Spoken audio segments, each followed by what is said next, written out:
اعوذ باللہ من الشیطان الرجیم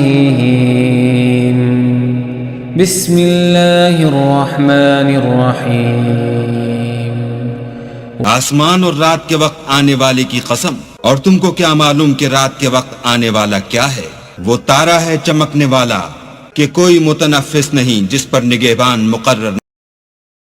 تو انسان کو دیکھنا چاہیے کہ وہ کاہے سے پیدا ہوا ہے؟ وہ اچھلتے ہوئے پانی سے پیدا ہوا ہے جو پیٹھ اور سینے کے بیچ میں سے نکلتا ہے۔ بے شک اللہ اس کے اعادے یعنی پھر پیدا کرنے پر قادر ہے۔ جس دن دلوں کے بھید جانچے جائیں گے تو انسان کی کچھ پیش نہ چل سکے گی اور نہ کوئی اس کا مددگار ہوگا۔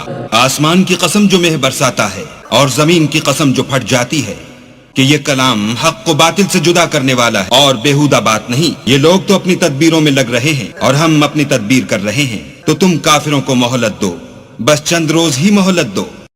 اعوذ باللہ من الشیطان الرجیم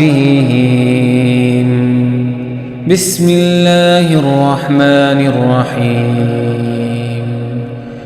آسمان کی قسم جس میں برج ہیں، اور اس دن کی جس کا وعدہ ہے، اور حاضر ہونے والے کی اور اس کی جس کے پاس حاضر ہوتے ہیں، کہ خندقوں والے ہلاک کر دیے گئے، یعنی آگ کی خندقیں جس میں ایندھن جھونک رکھا تھا، جبکہ وہ ان کے کناروں پر بیٹھے ہوئے تھے اور جو ظلم وہ اہل ایمان پر کر رہے تھے ان کا نظارہ کر رہے تھے، اور ان کو مومنوں کی یہی بات بری لگتی تھی کہ وہ اللہ پر ایمان لائے تھے جو غالب ہے، سب خوبیوں والا ہے، جس کی آسمانوں اور زمین میں بادشاہی ہے، اور اللہ ہر چیز سے واقف ہے۔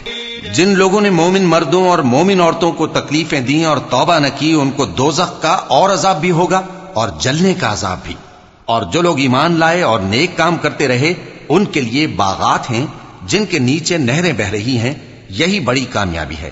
بے شک تمہارے پروردگار کی پکڑ بہت سخت ہے، وہی پہلی دفعہ پیدا کرتا ہے اور وہی دوبارہ زندہ کرے گا، اور وہ بخشنے والا ہے، بہت محبت کرنے والا ہے، عرش کا مالک، بڑی شان والا، جو چاہتا ہے سو کر ڈالتا ہے۔